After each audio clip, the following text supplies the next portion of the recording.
In the drylands of South Africa, where heat and thirst are a constant, there's an alien world seemingly void of life.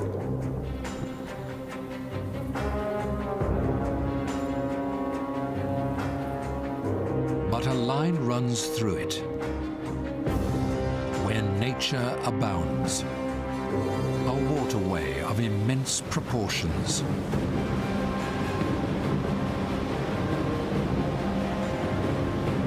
Breathing life into the desert. This is the pilgrimage of the Orange River. The journey of the linear oasis.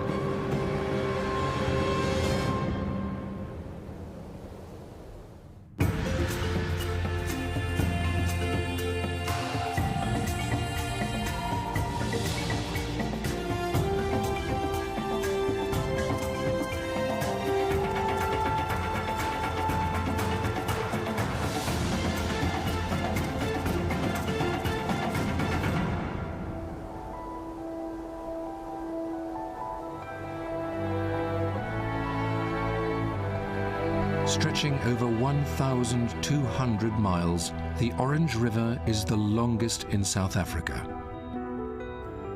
Flowing west towards the cold Atlantic Ocean, it bisects Lesotho and then forms South Africa's border with Namibia. In its lower reaches, it's a mammoth force, forging its way through rock and sand alike, alternating between angry, abundant might and slow lethargy.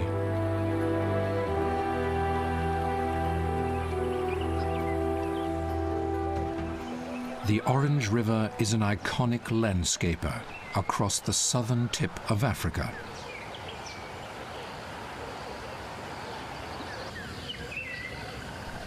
But the river has humble origins in the mountain peaks of Lesotho.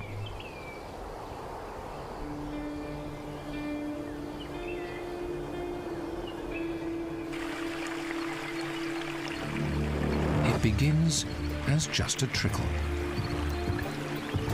or rather, many trickles.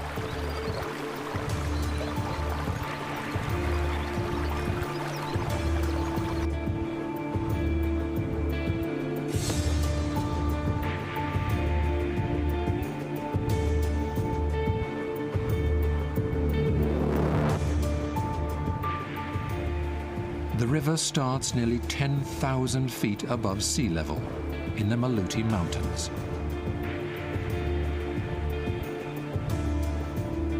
Up here in the clouds, rainfall is abundant.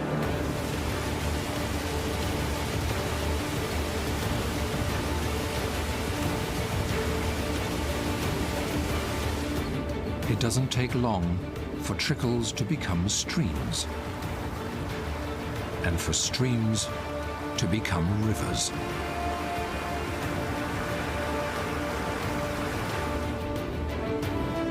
The catchment area here is vast, with multiple watersheds channeling many young rivers into one another.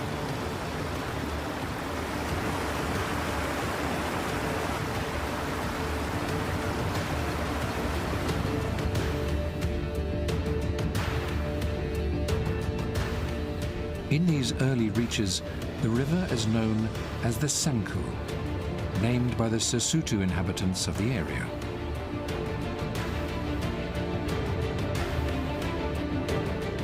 On leaving Lesotho, the river bends out into the interior of South Africa.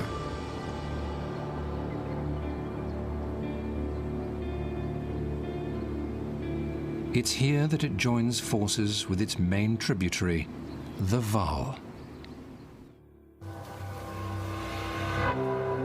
The Vaal River has been working its way southwest for over 600 miles.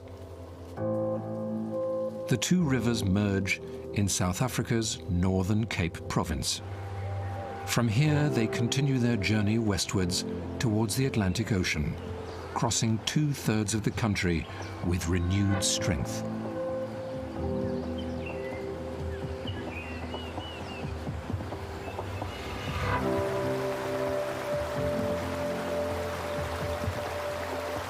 Despite having sources so close to the east coast, both rivers flow west, making their journey to the sea a long one.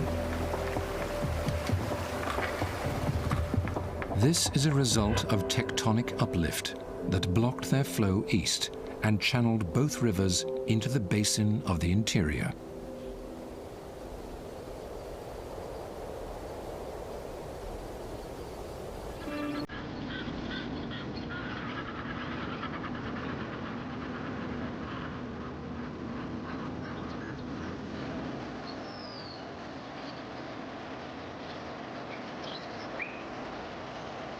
"550 miles from its source, the newly merged Orange River attracts a diverse range of life.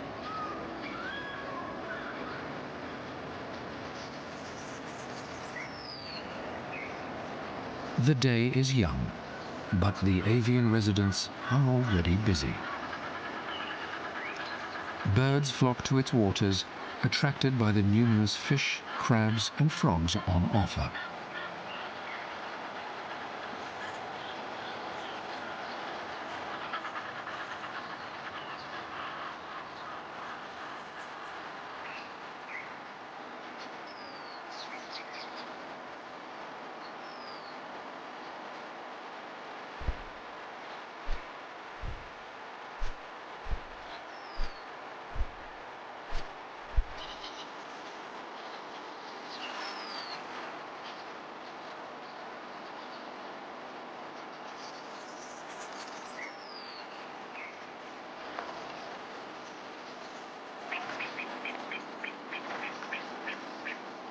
Water birds have already taken their first swim and wait patiently to catch the first rays of light after a cold morning of fishing.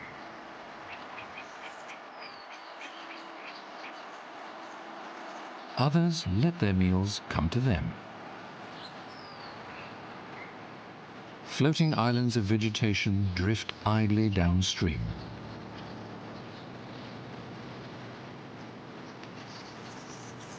For the birds, it's a mobile buffet, transporting various marooned insects down the river. Wagtails pick their breakfast off with ease, enjoying a ride as they forage.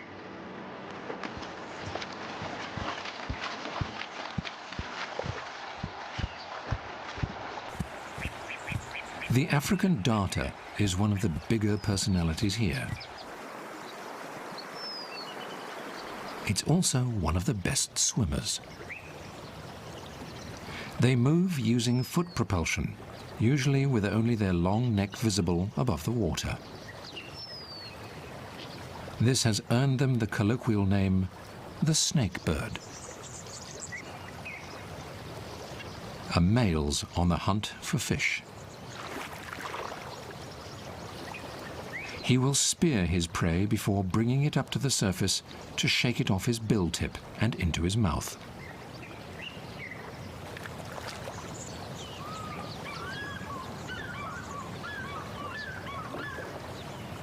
This tricky operation requires some practice.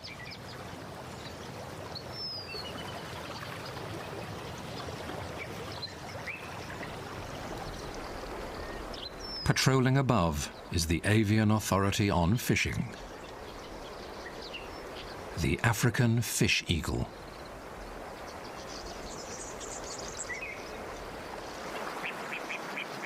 The darter must be wary. The great eagle is not averse to stealing somebody else's catch.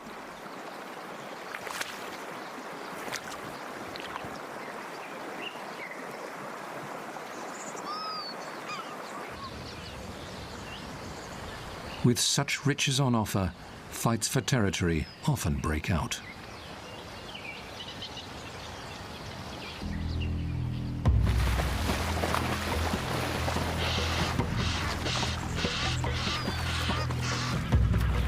aerial dogfight falls from the sky. The highly territorial Egyptian geese will fight to the death for this stretch of river.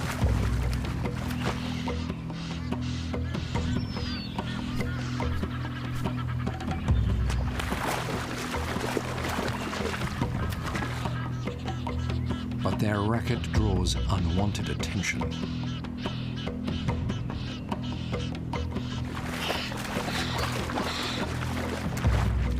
The fish eagle sees the distracted geese as a chance for an easy meal.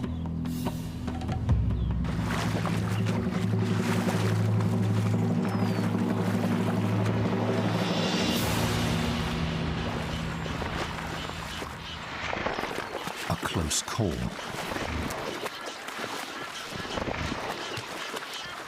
It appears his eyes are bigger than his stomach.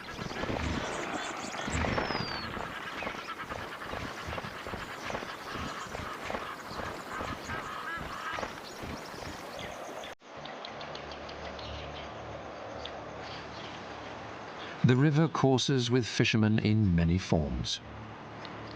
One of the most elusive predators moves quickly and quietly, flipping rocks and feeling for crabs along the shallow banks of the Orange River.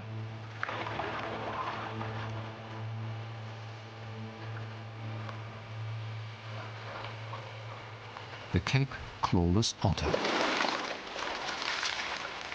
Characterized by its partly webbed clawless feet, its diet includes crabs, fish, frogs, and even worms.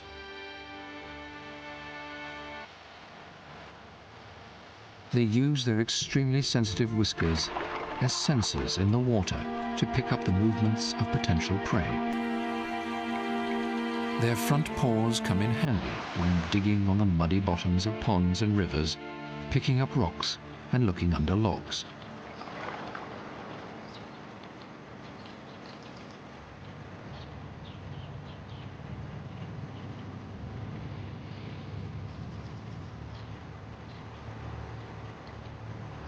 They're playful creatures and enjoy foraging as a group. With plenty on offer in the Orange River, life thrives in large numbers.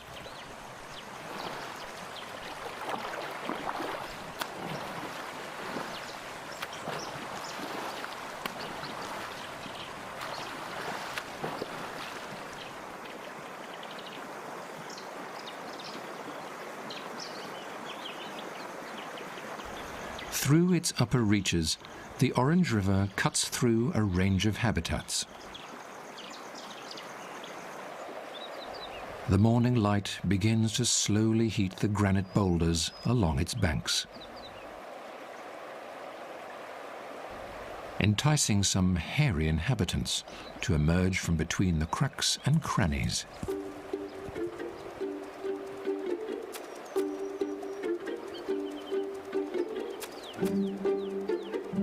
The rock hyraxes are awake.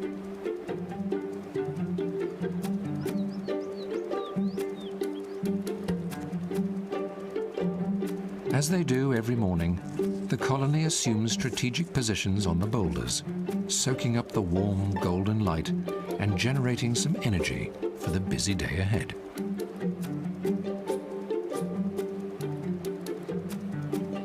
Although hyraxes are rarely busy. Rock hyraxes rest most of the time. This is especially true for the adults, who enjoy a late morning sleep on the warming rocks.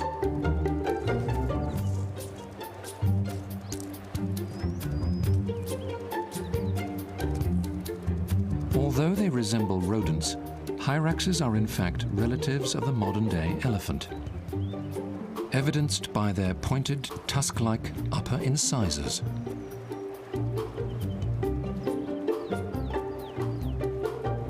The soles of their feet have large, soft pads that are kept moist by sweat-like secretions. Among the vigilant adults are several babies. They too clamber out of the fractures to soak up a bit of sun, making good use of their mother's soft fur. Finding a position that suits everybody can be a difficult task.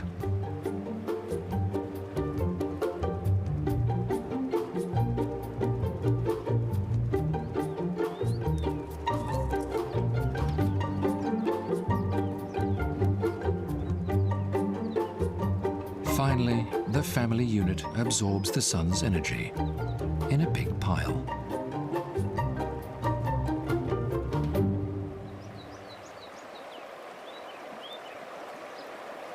The peace is short-lived. For the youngsters, there's fun to be had.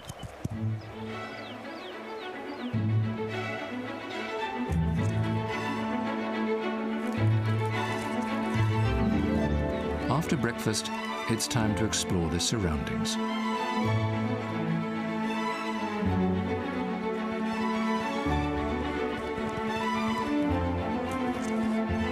Hyraxes are expert climbers, and the babies, albeit not as skilled as their parents, are fast learners.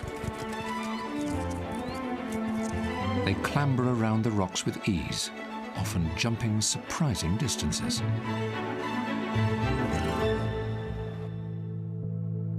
As the river continues to flow westward on its journey to the Atlantic, it winds up towards the border of Namibia, where it cuts through the iconic Oasis National Park.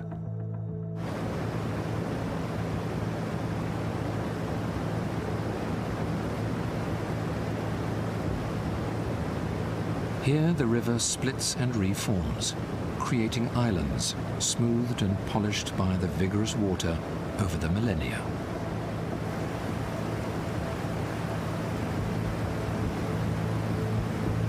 Over time, the river has cut a deep gorge into the ancient granite rock.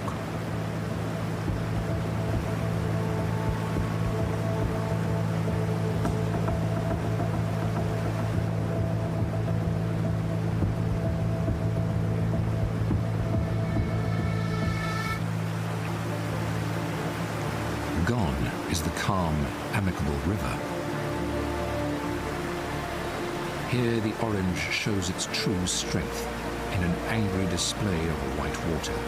Gorge before blasting over the edge of a 475-foot drop. The Oasis Falls.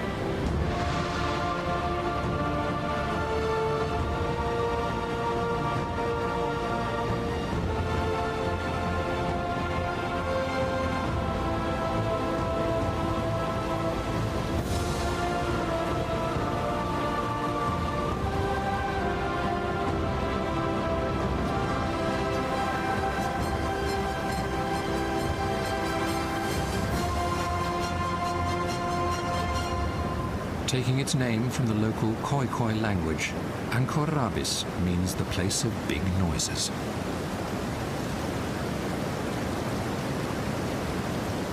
Mist rises up from the gorge, spraying the sun-soaked rocks above. Small black flies swarm in their millions and provide an abundant food source for some lucky predators. Scores of Oasis flat lizard emerge from the numerous cracks.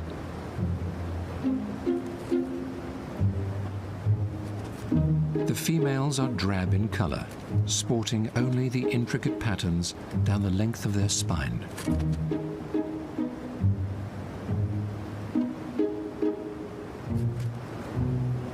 The male lizards, however, are brightly colored, with personalities to match. They use these colorful scales to signal dominance and settle territorial disputes. When they aren't busy catching flies, the males try to outbid each other for prime patches of rock.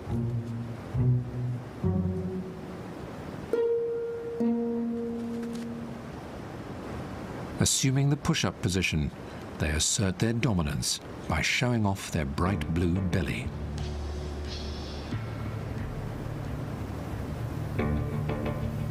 This male has found an unwanted contemporary in his stretch of territory. A face-off ensues. Circling each other, the males flip their bellies up from the side to show off their colors. If this isn't enough to scare off the intruder, drastic measures must be taken. A good old-fashioned fight.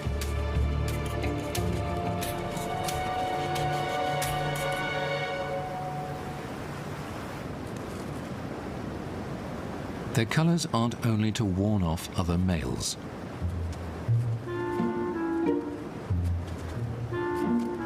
Females that move through their territory immediately attract interest. The males try to garner affection by walking around the females in an almost robotic plodding motion, showing off their colors. This male has been trying all morning. His approach seems spot on, but his follow-through leaves something to be desired. A sharp bite on her tail is not appreciated.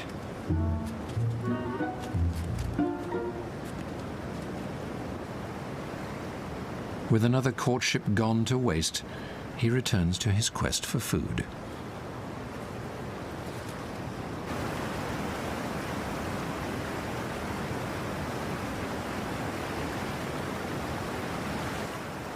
Crossing the entire width of Oasis National Park, the orange finally emerges from the rocky ravine and spills out onto the land.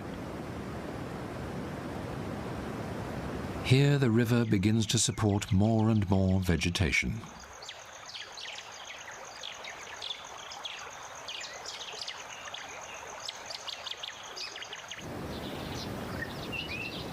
As the landscape blends from boulder to bush, it attracts a myriad of larger residents.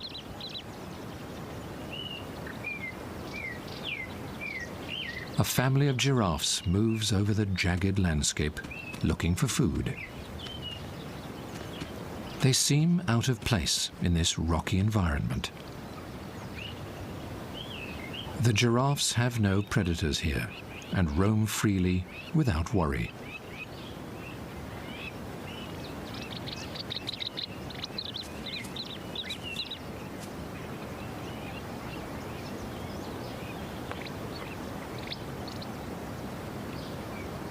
Unlike the giraffe, klipspringers are agile climbers and clamber over the crags with ease.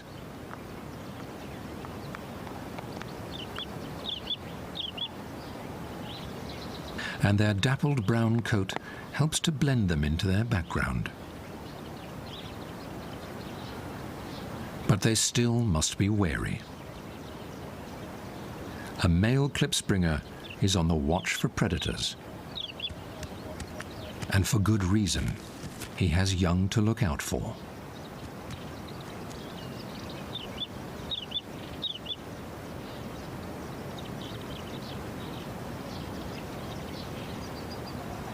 A sub-adult has joined the family. An extra pair of eyes is invaluable when danger lurks all around. A pair of Varro's eagles patrols from above. A baby klipspringer would make an easy meal.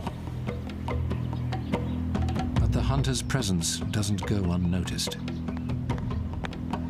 The klipspringers stick close to the rocks, which offer both camouflage and shelter.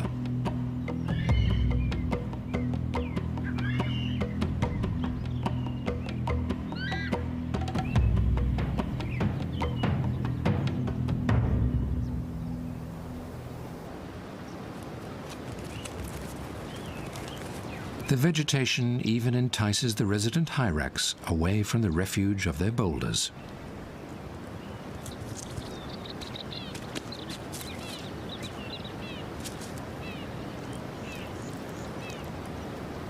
The babies learn to forage by imitating their parents.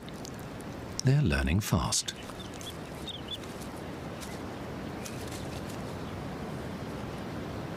And like the klipspringers, They too must be vigilant.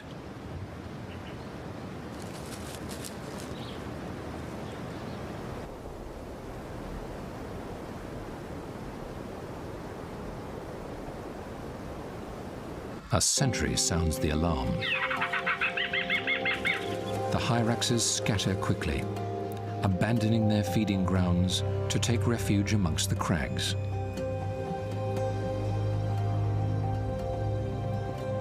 Today, the eagles will go hungry. Many eyes make life a little easier.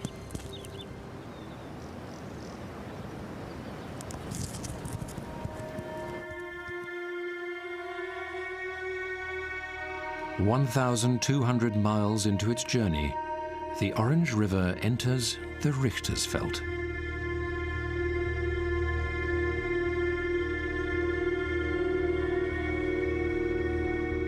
This is an arid region consisting of mountain deserts and sandy plains.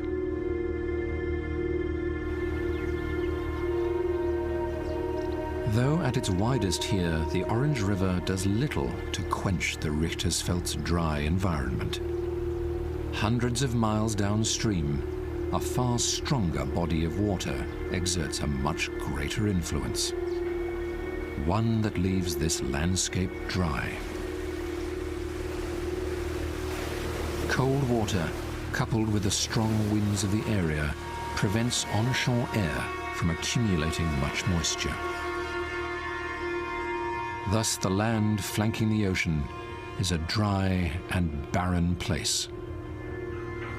And moisture from the river does little to quench its thirst.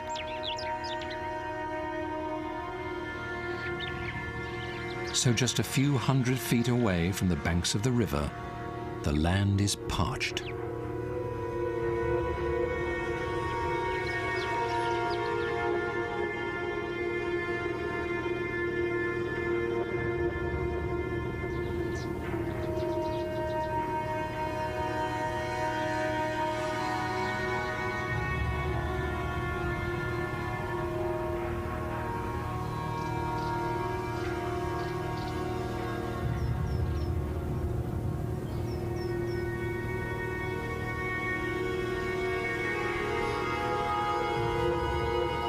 The landscape resembles a hot, lonely planet. One void of life.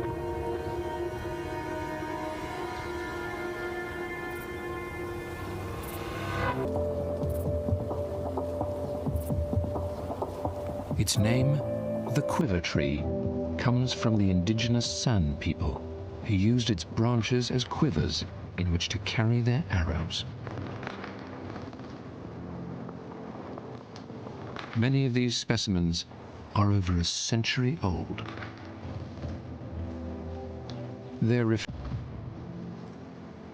Like their succulent leaves, the bark helps to minimize water loss. There is little relief for the inhabitants of the Richtersveld.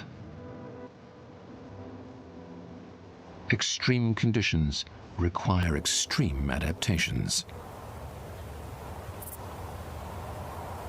This spiny, fat arm belongs to the half-mens, which means half-human.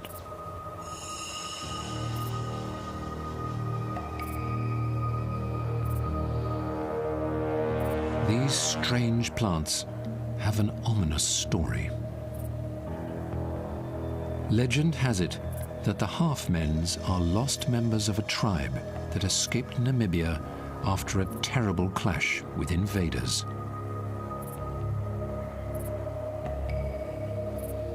After fleeing south and crossing the Orange River, they ended up scattered in the never-ending hills of the Richtersveld.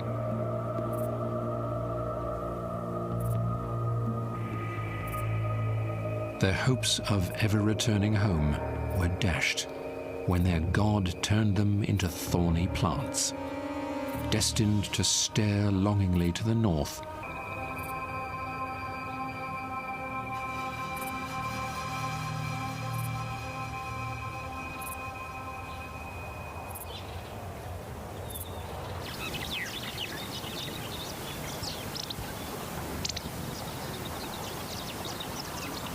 In these lower reaches, the river is known as the Kharip, which means Great River in the local Nama language. The Nama have traversed this region for centuries. Their ancient etchings remain on the numerous rocks that scatter the Richtersveld. But the stones themselves tell a much older story. These rocks were forming before Africa even existed. Their geological beginnings stretch back 2 billion years, almost half the age of Earth itself. Continuous volcanic activity and successive intrusions have left a landscape consisting of more than 10 separate geological groups.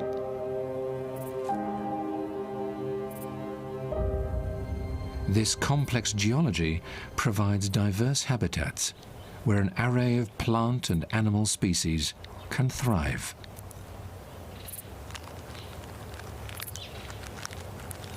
Creatures slither and creep through the rugged terrain.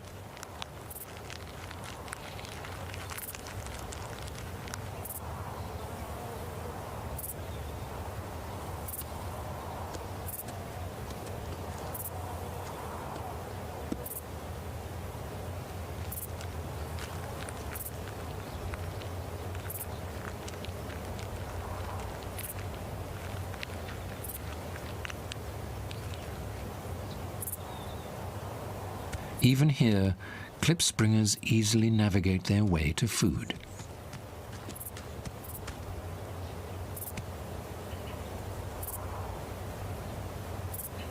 A family of Cape ground squirrels searches among the stones for insects.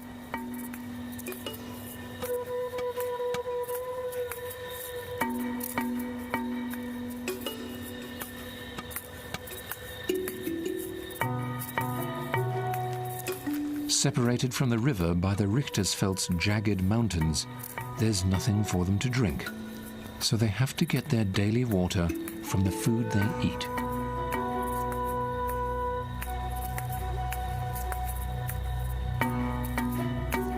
While the family forages, a guard keeps lookout.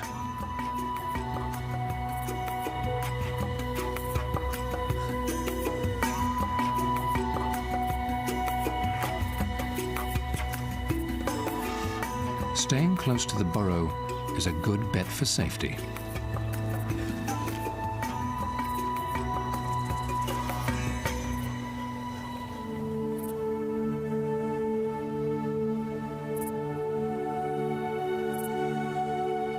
Lying on the plains are the quartz fields of the Richtersveld.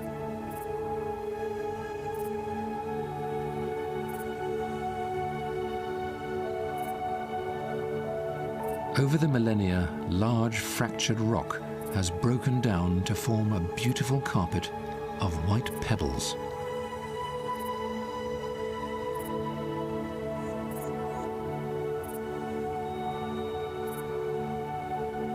Between the stones are some of the best examples of succulent diversity in southern Africa.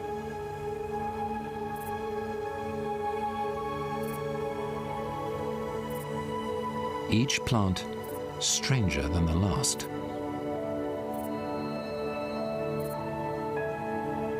Some make use of camouflage, mimicking the gravel that lies around them. But one rock seems livelier than the rest. A stone grasshopper moves amongst the pebbles.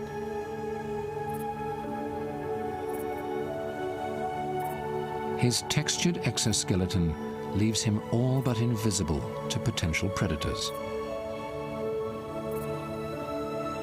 The landscape has become his greatest defense.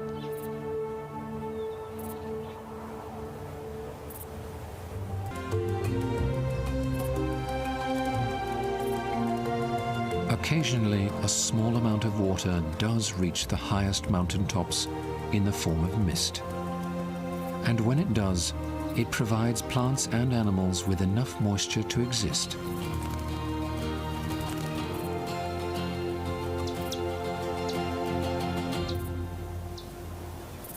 Bulbous butter trees grow, and flowering plants add a magical splash of color.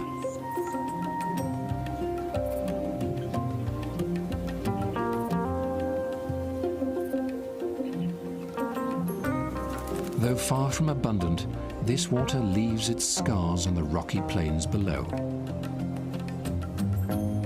Dry riverbeds stretch across the stony flats, carved into the earth by the rare flash floods that occur here.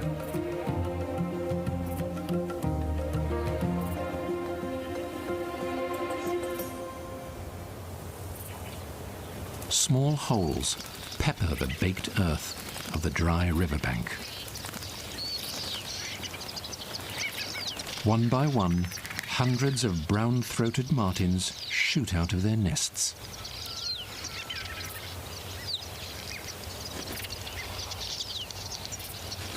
These inconspicuous little birds start their morning with a bit of sun soaking and a social catch-up.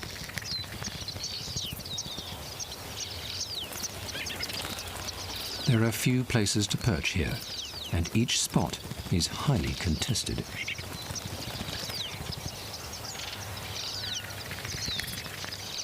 Having secured a spot, it's time to get every feather in place.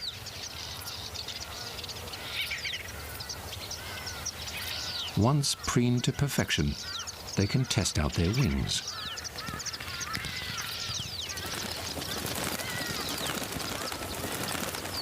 The martins are highly sociable and enjoy a spot of playful flight.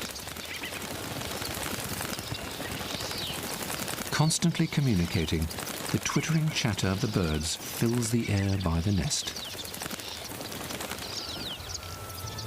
But danger lurks. In the heat of the day, an ominous character appears from out of a dark cave in the riverbank.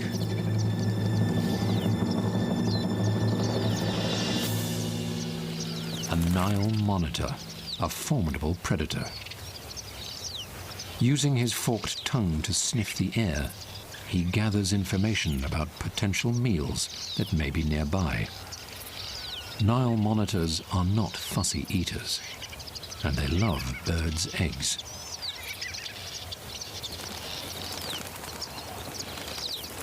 But being ectothermic, he must warm up before attempting any activity. Today is apparently not the day to go hunting.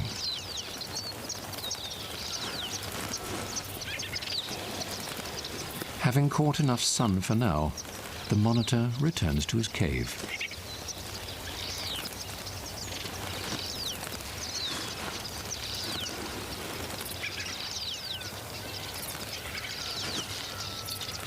The martins, however, are ready for action.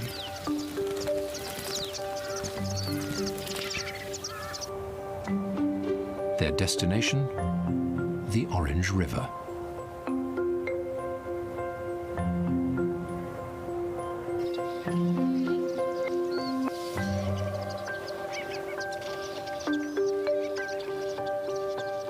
Martins are usually found foraging near water. Their short, wide bills are the perfect tools for snatching up tiny insects.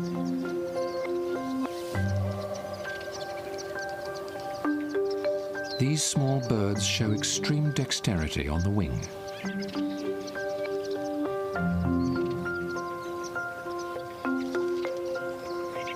And miraculously avoid mid-air collisions.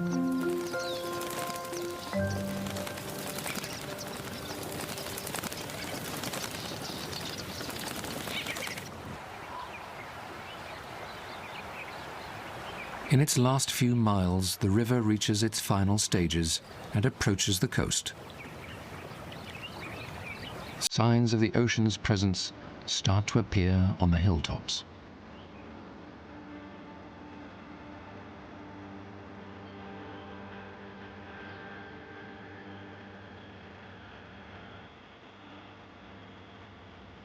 A mystical tapestry covers the land, showing signs of relief. These are the lichen fields of Alexander Bay. Lichen is neither a plant nor an animal. Rather, it's a community of microscopic algae and fungi living together in symbiosis. In amongst the fuzz, strange plants grow in the protection of this rusty green blanket.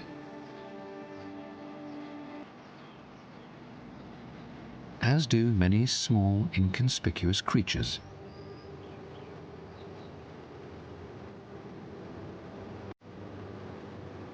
Lichens thrive here because of a source of moisture that rolls in from the sea. When the ocean fog arrives, it comes in thick and fast.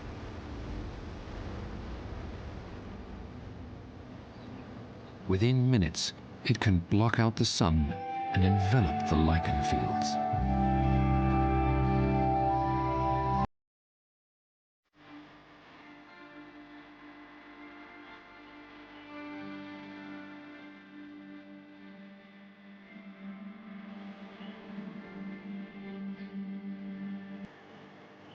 Bringing life to the plants and a collection of strange residents that call these fields home.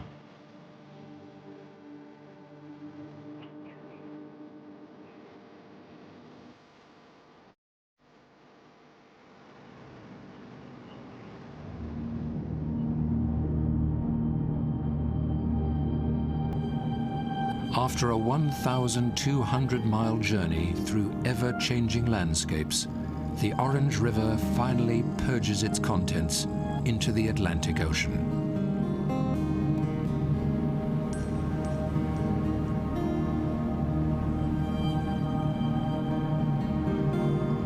The river discharges almost 3 billion gallons of water a year.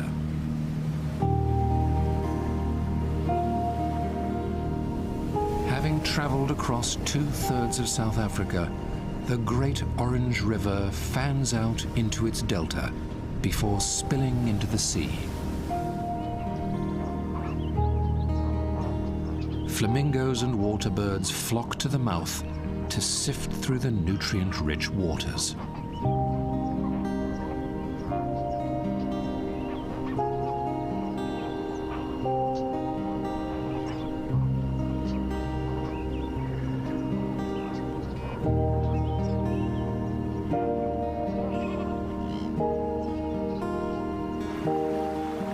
The Orange River has traversed an entire continent on its journey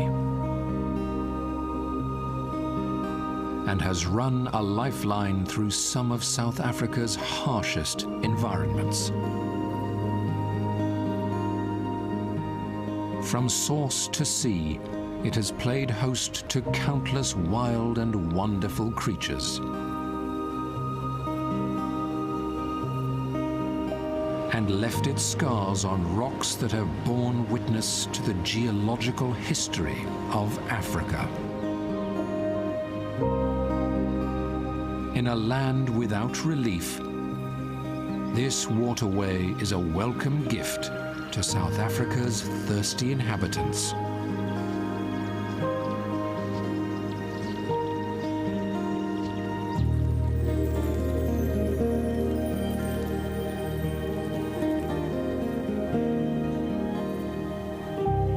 Breathing life into the desert, the Orange River is a sanctuary, a linear oasis.